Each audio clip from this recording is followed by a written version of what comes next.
proud. I'm glad I did attend those events.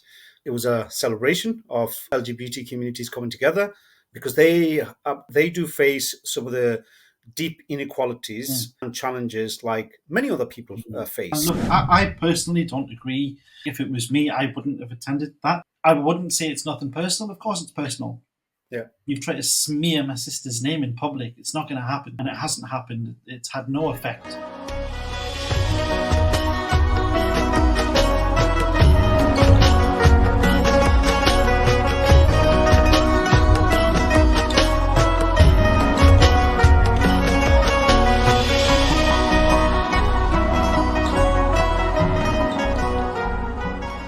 Assalamu alaikum, everyone. Jazakallah khair for watching another episode of the Kamran Hijama podcast. Today I've got a very special guest, former Mayor of Newcastle, Habib Rahman.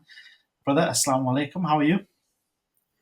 Wa alaikum salam. Assalamu alaikum warahmatullahi wabarakatuh. Alhamdulillah, I'm good. Lovely Saturday. Yeah, rare in Newcastle. Although they did win, Newcastle won 4-1 today, right?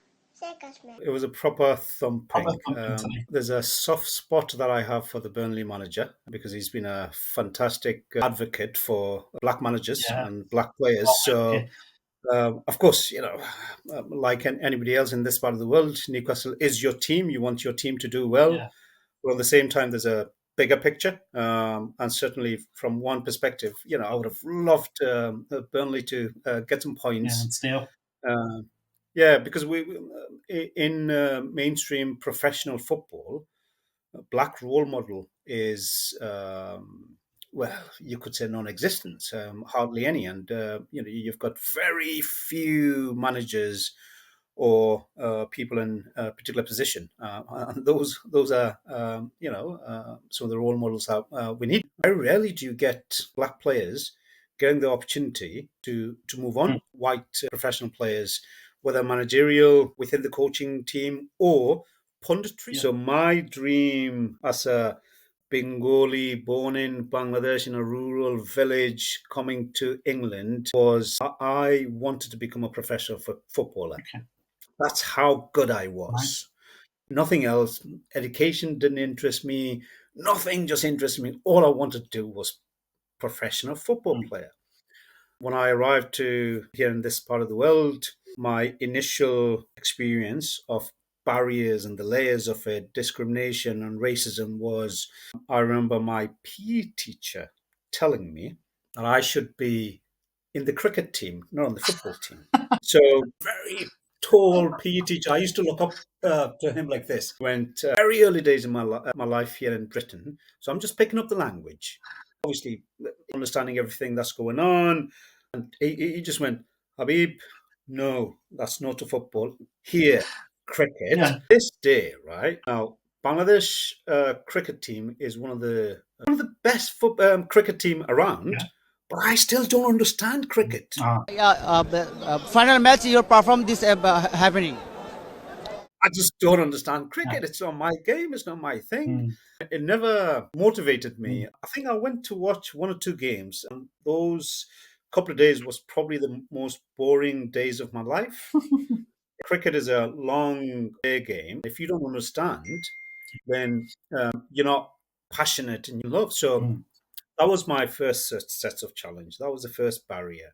That was the first layer of discrimination and racism. Your 20s. And the thing is, look, with the scouts, right? There's so many stories that I've heard, and even myself, like I was head and shoulders above everyone on the school team, on whatever 5-a-side, 7-a-side, 11-a-side team I played for. Like you say, you were, and there's so many people in the same boat. The scouts wouldn't even give us a second look. Well, no, right? That's right. And it's cricket as well. I went all the way up until, academy level. And it's like, my statistics are better than everyone else.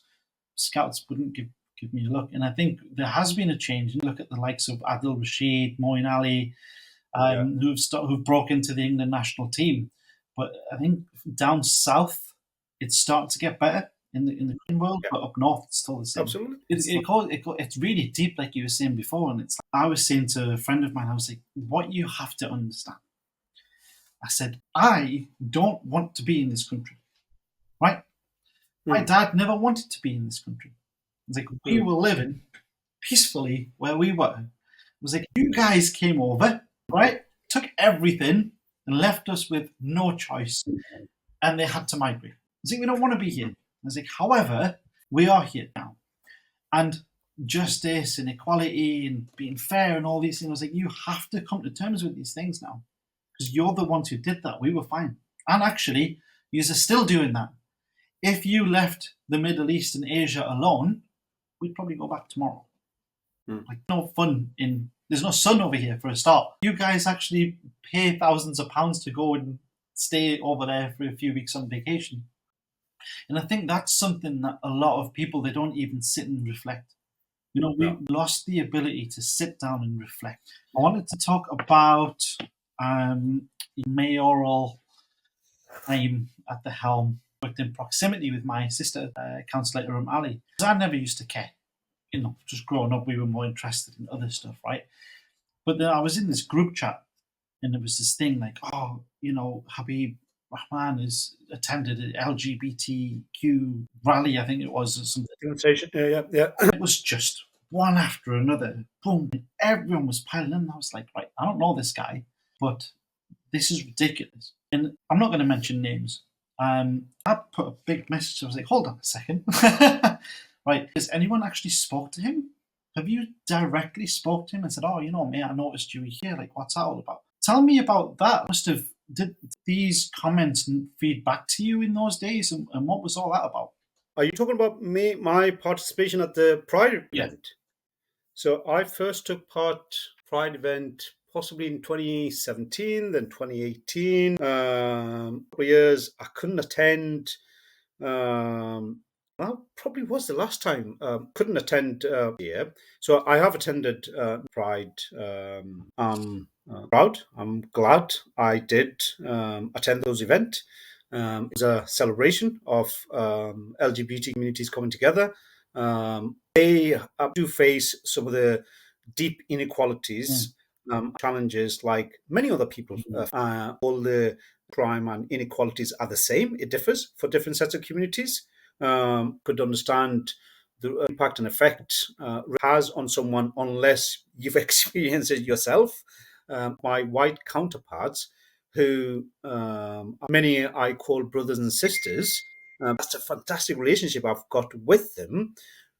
Even they won't understand the pain and the emotion and how it affects me. So no-brainer. It was. I didn't think I was doing anything wrong. Did it contradict my religious belief or practice? My simple answer is no. I'm not a religious buff. I'm not a scholar. I'm not a cleric. I'm not a mufti. I'm not somebody who can give fatwa. What I know, just because I am or understanding a fellow human being who is going through some of the challenges in life been haunting and affecting me, shouldn't I stand in solidarity and in unity and support them? Yeah. Does that actually makes me promoting LGBT? This is what often causes the real problem and causes the real and divisive notion or the real challenges that people mount. Was wrong of me as a by faith practice supporting or attending a one of annual there's nothing wrong. How does it affect when I hear some of these derogatory or negative comments? Well, quite simply, I just don't look at them. I just don't read them. And half the times my reaction is, well, I just don't care. Okay, I'm being honest and frank. I don't know how people would see that. But if I were to look at every negative comment that comes towards me, and if I were to then to challenge them, I might spend half of my day trying to deal with that. Then I'll not be a good father. I'll not be a decent husband. I won't be able to enjoy my available time or socialize, etc., etc. That's a part of life, I'm afraid. No, I completely understand. Look, I personally don't agree. It was me, I wouldn't have attended that. Look, I reverted with the fuzzle of a homosexual, it was 3 days ago. He reverted to Islam, and he said to me, he was like, one of the reasons was me. He went, because I've never came across a non-Muslim. There's a lot of, he's from this area. He was like, I just get looked down on.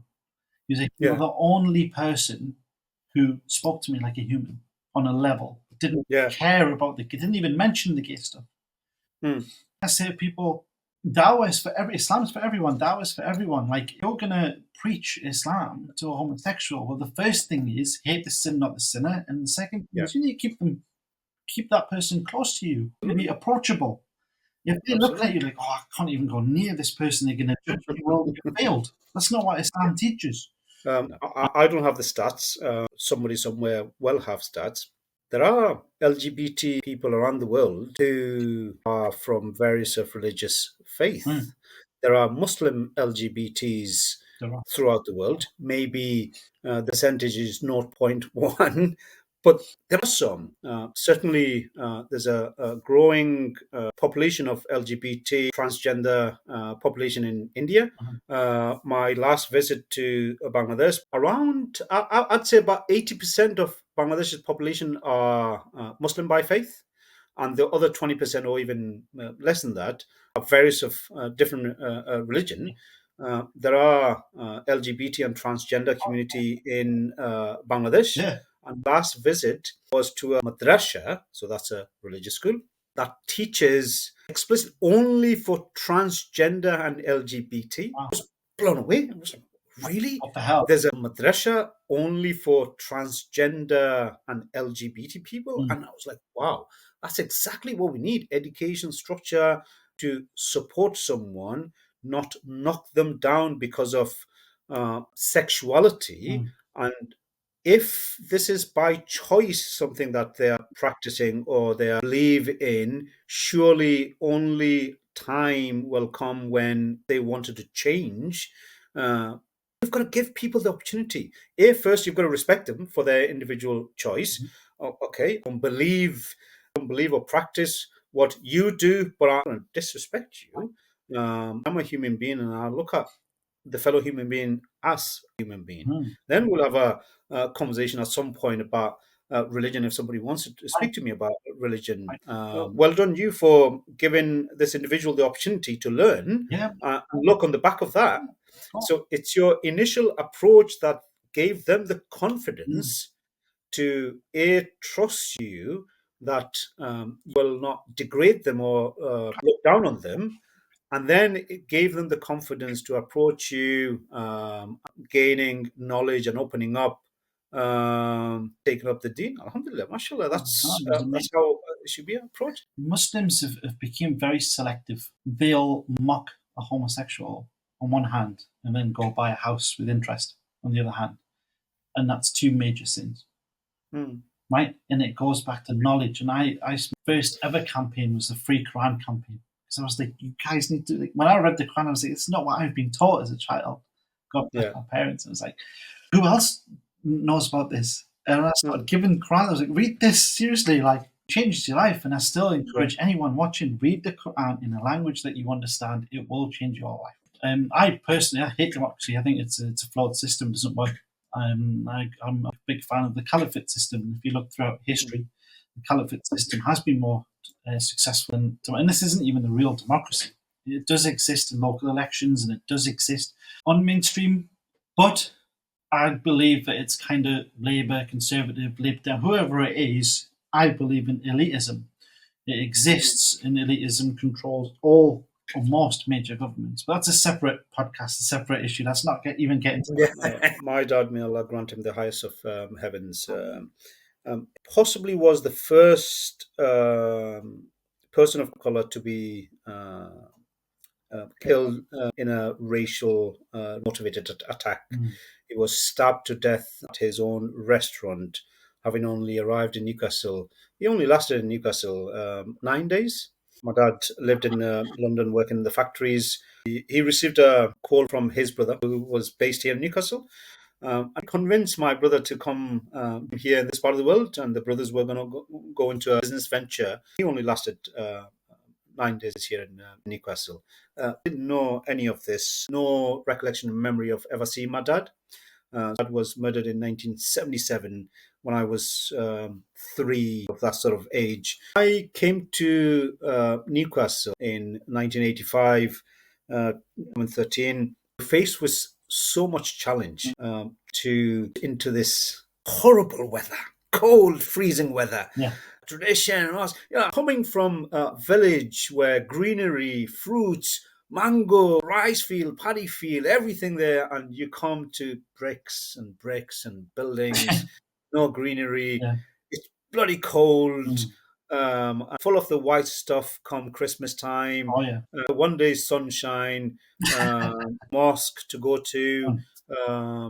Only 2 or 3 Bengali families, Yeah. 6 South Asian families. So you don't see people that look like you.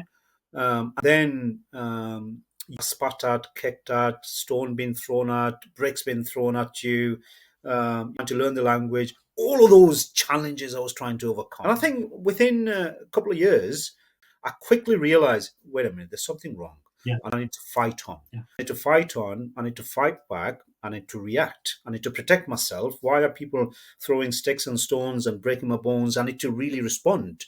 I've never been scared of anything or anyone other than God Almighty. Nobody else fears or scares me. I'm going to be bullied. I'm going to react. But I've never been one of those who would negatively react. There's something in me, a bit of Mahatma Gandhi in me. If somebody comes, slap me, probably happily say, here's the other cheek, up to a certain extent, because I really want to ration with you. I really want to help you. I really want to find peace and solution, not for me to react. I can't react. I'm not scared. That's the path I was going to take. And later in life, I'm told by family members and elders in Bangladesh, when they reflect on my journeys, and they say, you know what, you're a true symbol of or a replica of your dad. That's how your dad was. He loved everyone and he genuinely wanted to help everyone, but he wasn't scared either.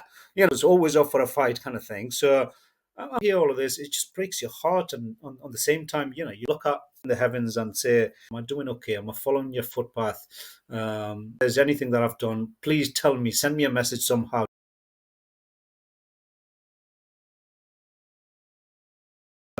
Late 80s, beginning of 90s, that my path will be to enter into position of decision making, because that is the only place where you make change, where you can influence and redirect and change structures. But of course, can't just dive in. Path that needs to be followed. 92 was the moment when I found out what really happened to Dad, when my mom told me for the first time. This was on the back of another aggregated murder, terraces of, so from Mill Lane, Summer's Day, Maghrib prayer would have been around 9:30, quarter to 10. Local elder was on the way to go into masjid, known as Malvern Street Mosque, also known as Newcastle Central Mosque, also known as Pakistani Mosque. So many names. But in fact, it was the only mosque then. Yeah. He was going to do Maghrib.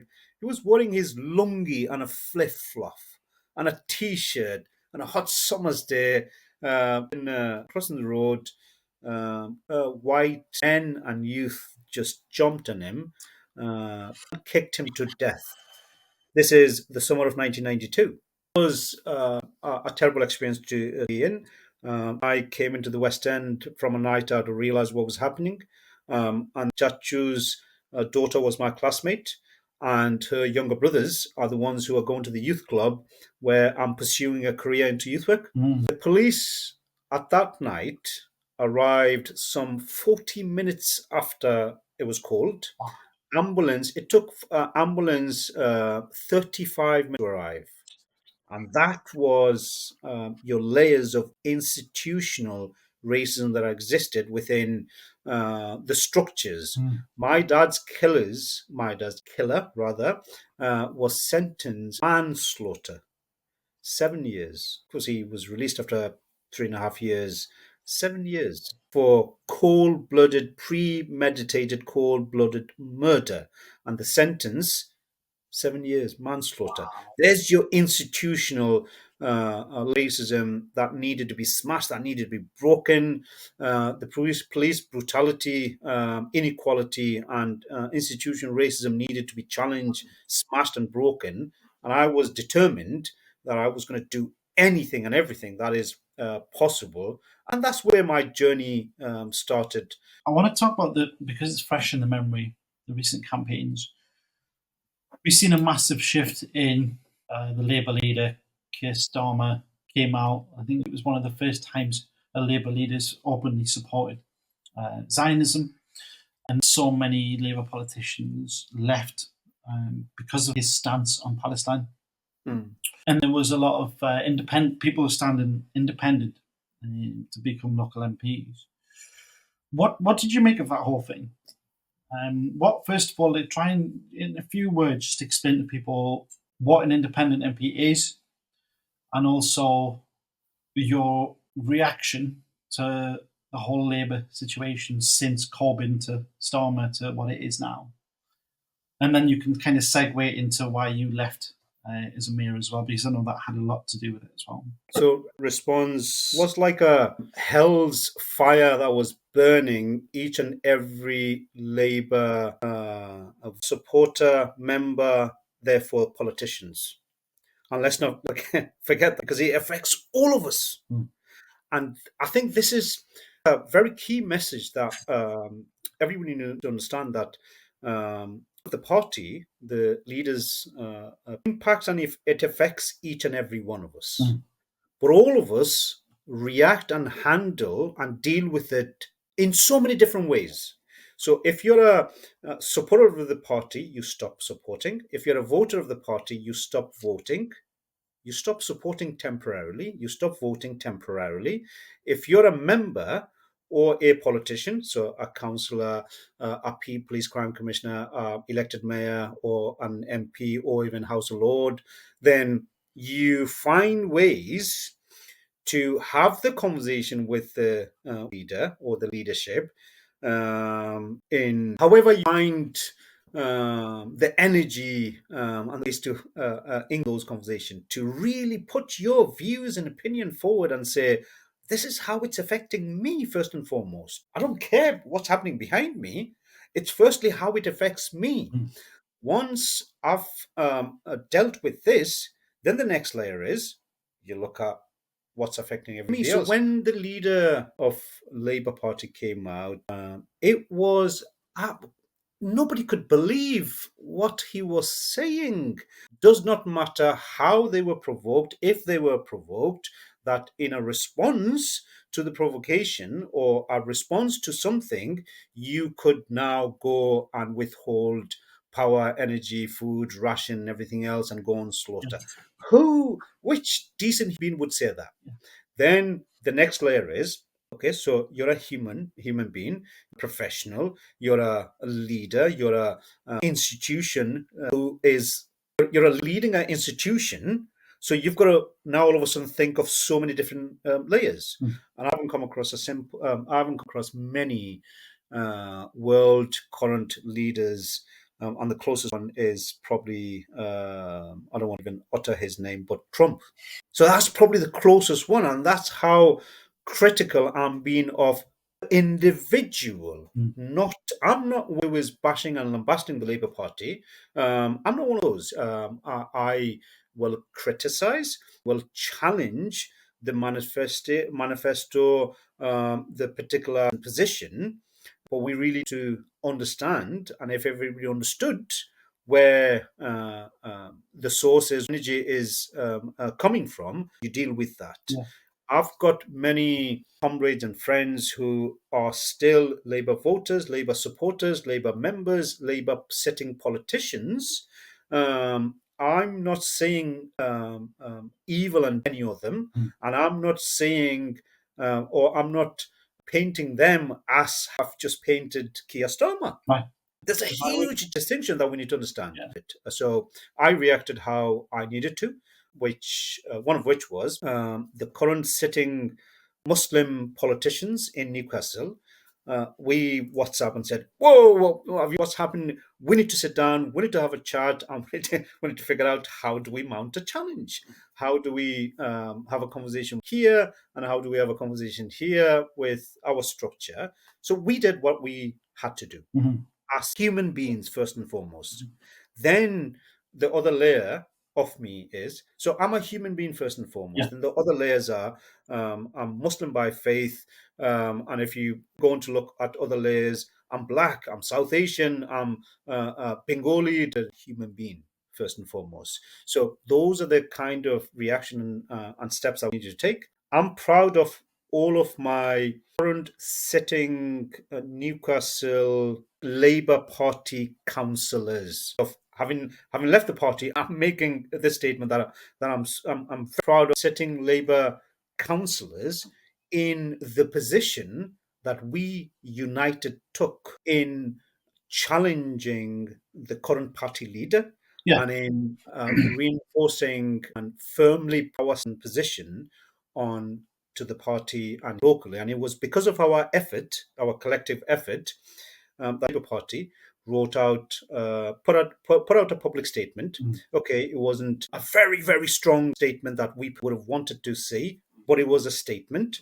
We wrote to the leader of the party, telling him exactly how we felt, and we put out a public statement saying, this is how it affects us, and this is some of the steps that we've taken. Reassuring members of public, not members of Muslim community, members of public, Newcastle's citizens, fellow human beings. Right. This is the position that we've taken. What did you make of the campaign? Obviously, my sister decided to stay and continue doing what she's been doing for 16 years. What did you make of that whole campaign? Because I've never once stepped in. I've helped her campaign because she's my sister, right? Well, I say help. We used to get forced when I was a kid.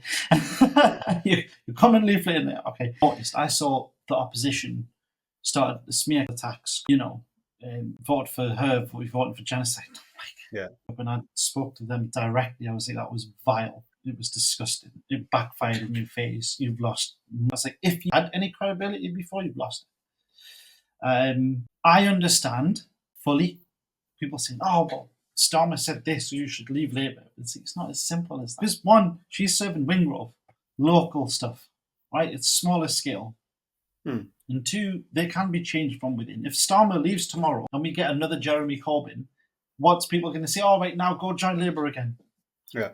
Does that make sense? They've had so many different leaders recently as well. My opinion would be the full focus should be on getting him out of the Labour Party. Because the party itself, they've got so many good and so many great campaigns, and they've done so much, and all of the Asians and Muslims loved Labour, didn't they? That's why we've taken it so personally, because it's like we feel like we've been let down by a party that we supported forever. But what was your view on all of that? Very, very, very hurt. There's a group of people who looked at me, having left the party, who expected to campaign against Irim, who the current Labour Party candidate, where they got this notion or idea that I'd be campaigning against Irim. And that was really hurtful. When I first realised there was a challenge against Irim by who's going independent, I couldn't believe it. I couldn't believe it. And when I realised who it was, it just made it even worse. And after going, so normally in any papers, you've got Labour, you've got Conservative, you've got Lib Dem, pretty much guaranteed you'll have three candidates. Sometimes you'll have a Green, sometimes you'll have an Independent, sometimes you'll have some of the nasty parties. So you'll definitely, there's a three-way contest, if not 4 or 5-way contest. And sometimes there are independents who go. but it depends who the independent individuals are, and sometimes who the individual representing all the parties are, because the parties are quite mindful. So the Liberal Democrat or the Tories wouldn't have put anyone they felt credible against Irim, because knowing Irim's in that ward, she's been a sitting councillor for the past 15, 16 years, take a mountain to remove her. That's the level of support. So parties would pay that much respect onto someone, and we fail to show that level of respect to someone who should be respected for what they've achieved for their service. And the party hasn't continuously endorsed that individual because, oh, just do it for the sake of doing it. That's real statement that here's someone who's been very good, not just very good party politician, but a very good politician who has responded and responded to the calls of their electorate and has good voice to the city representing the ward. Yeah. It was difficult to take. It was very difficult to take such a difficult position. There were a couple of times when the temptation was for me to come out and say, you know what, I'm supporting Irim here, but I can't because I'm left the party. How hypocritical of me to now then endorse and support party politician, where everybody's looking at me to say, well, you're the one who's going to really bash the Labour Party. Yeah, she's done such an amazing job for so long, like you said. And them to run their entire campaign on, oh, she supports the genocide. That's all they did. They just repeated that same stuff. And there was a couple of things like, street cleaning streets and stuff. But I was just like, that's personal. You've crossed the line. That's bread and butter for us politicians. So one of the things, just say I'm Labour, oh dear, and you're Tory, oh dear. There's a couple of different directions, right? So it's fair game this day about this Labour councillor, right? Oh, the street, he couldn't clean the streets, or he couldn't sort out the pothole, or the school, and for me to say the same, that's all right. That's fair game. Right. Yeah. It's fair game for this Tory candidate to say, this Labour candidate isn't skillful enough, isn't knowledgeable enough, hasn't got the vice versa. That's fair game. That's cool. That's how we should be knocking one another. This was to paint Irim Ali, who has been a fantastic and very committed activist and campaigner against all human rights. And she's been a campaigner, and we were the ones who came out publicly, calling out Keir, challenging this layer of Labour Party, Newcastle Labour, putting our views forward. She attended demonstrations and rallies knowing that the party could expel her because of that. Was she fearful? No, she wasn't. So, and this is the ignorance drives people. Before you decide to paint somebody in the way that you did, go do your homework. If you haven't seen her anywhere or seen this individual anywhere, then maybe you could say, well, I haven't seen you XYZ. I don't know what you're about. Yeah.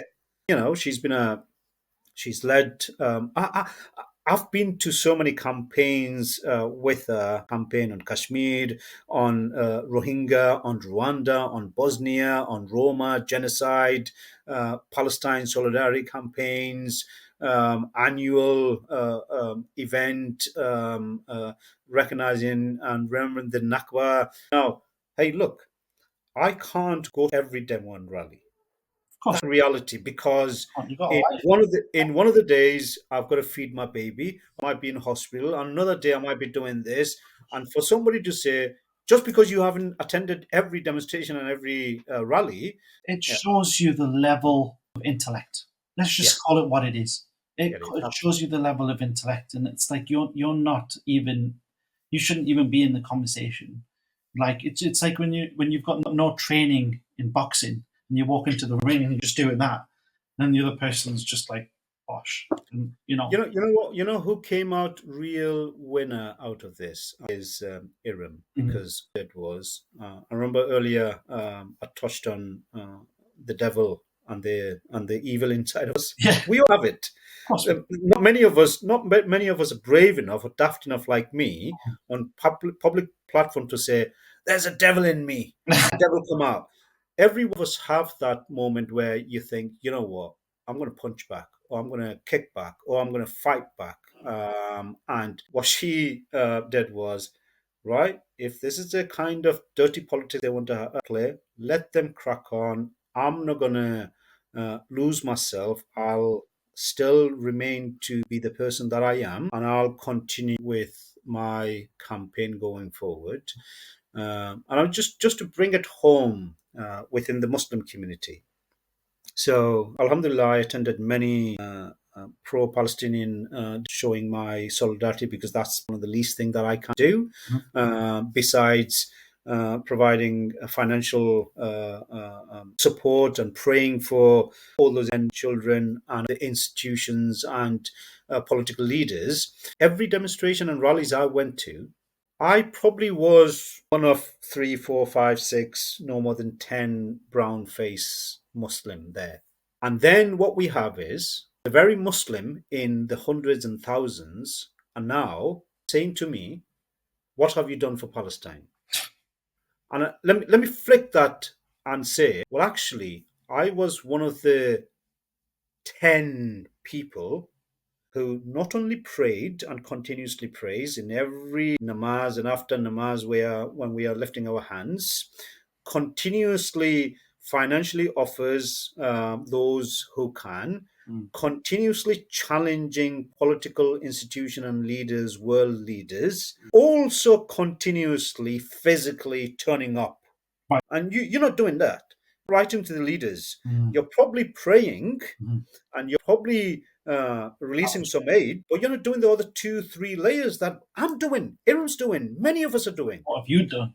What have you done? So compared to many Muslims, I've done 2 more layers than you have, mate.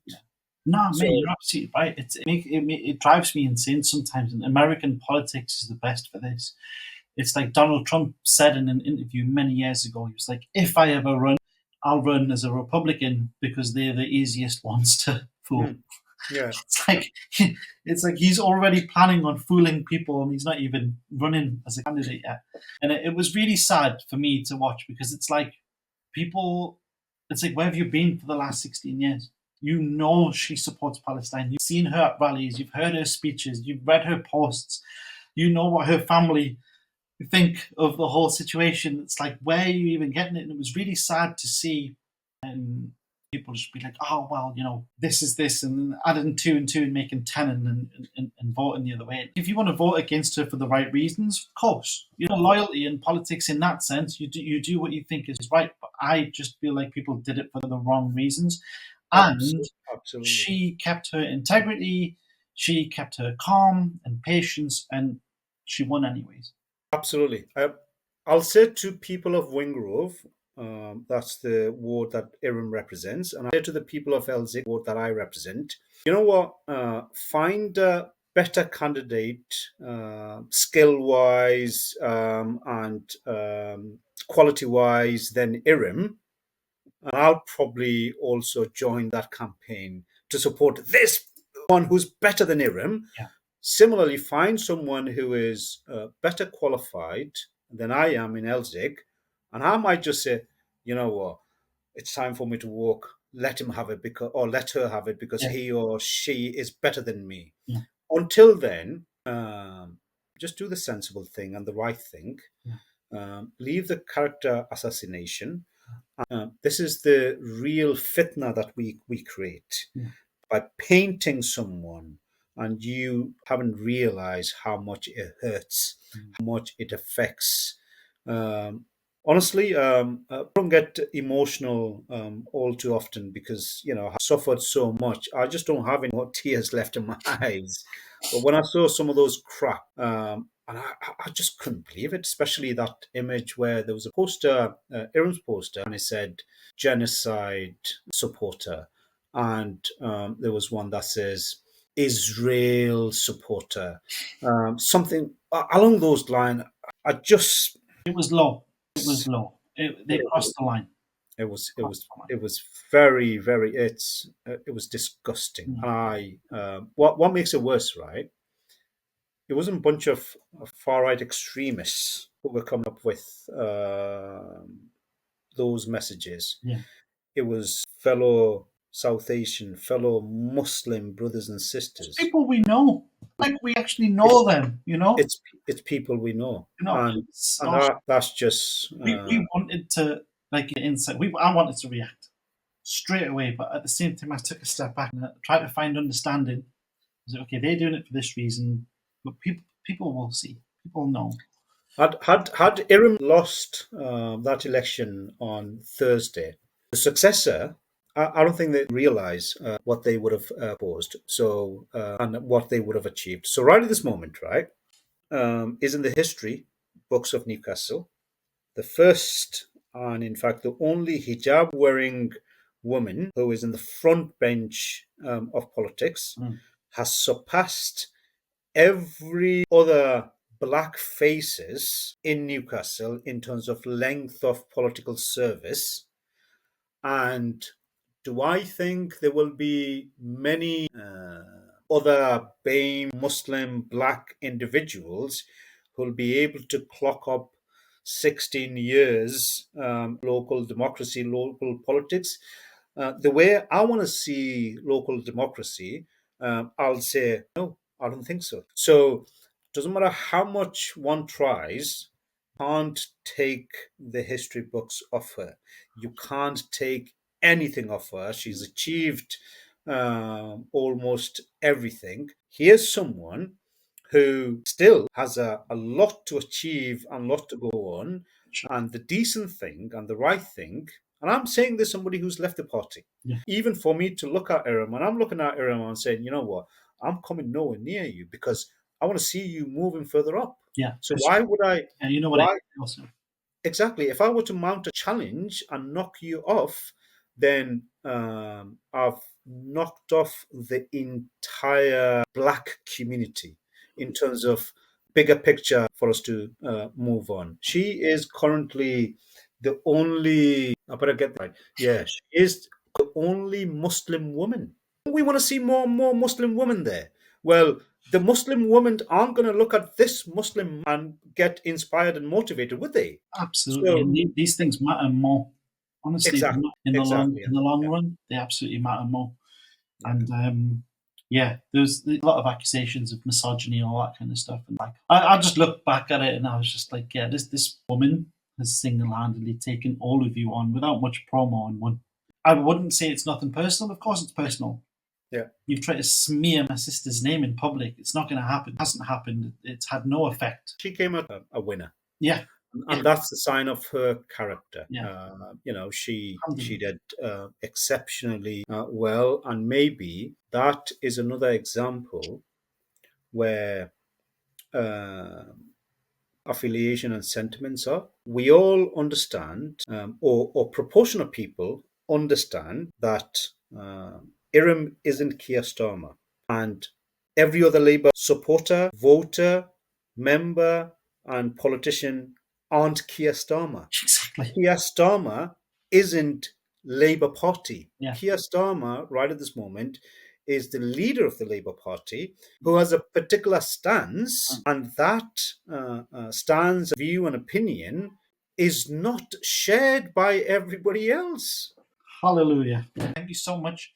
And inshallah, in future, man, I'll get you back on and we'll talk more. Yeah, well, happy to. Thank you so much. All right, bro.